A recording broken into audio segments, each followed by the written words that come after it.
জলঙ্গিতে 7 বাংলাদেশি অনুপ্রবেশকারী গ্রেপ্তার, উদ্ধার করল পুলিশ। মুর্শিদাবাদের জলঙ্গি থানা এলাকার বিদুপুরে বিশেষ অভিযান চালিয়ে 7 জন বাংলাদেশি অনুপ্রবেশকারীকে গ্রেপ্তার করেছে পুলিশ। মঙ্গলবার সকালে গোপন সূত্রে খবর পেয়ে জলঙ্গি থানার পুলিশের একটি দল বিদুপুর এলাকায় হানা দেয়। সেখানে সন্দেহভাজন 7 জনকে আটক করে জিজ্ঞাসাবাদ শুরু করেন পুলিশ আধিকারিকরা। কিন্তু ধৃতরা ভারতীয় নাগরিকত্বের কোনো বৈধ প্রমাণ বা কাগজপত্র দেখাতে ব্যর্থ হওয়ায় তাদের আটক করে থানায় নিয়ে আসা হয়।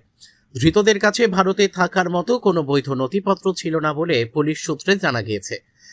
থানায় এনে দফায় দফায় জিজ্ঞাসাবাদের পর পুলিশ জানতে পারে ধৃতদের সকলের বাড়ি বাংলাদেশের কুষ্টিয়া জেলার দৌলতপুর এলাকায়। বেশ কিছুদিন আগে তারা অবৈধভাবে সীমান্ত পেরিয়ে মুর্শিদাবাদ জেলায় প্রবেশ করেছিল। এরপর সেখান থেকে কাজের সন্ধানে কেরালা সহ ভারতের অন্যান্য রাজ্যে পাড়ি দিয়েছিল তারা। কিন্তু এর মাঝে ঈদুজ্জোহা বা কোরবানি উপলক্ষে বাংলাদেশে ফেরার উদ্দেশ্যে তারা ফের মুর্শিদাবাদের জলঙ্গি এলাকায় এসে জড়ো হয়েছিল।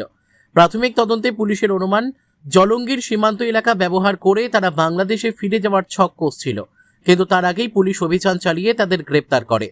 ধৃতদের এদিন লালগোলা হোল্ডিং সেন্টারে পাঠানোর প্রস্তুতি নেওয়া চলছে বলে পুলিশ সূত্রে খবর। এখন এই চক্রের পেছনে আর কেউ জড়িত রয়েছে কিনা তা খতিয়ে দেখতে তদন্ত শুরু করেছে জলঙ্গি থানার পুলিশ। মুর্শিদাবাদ থেকে জয়ন্ত রায়ের রিপোর্ট, বিগ নিউজ বাংলা।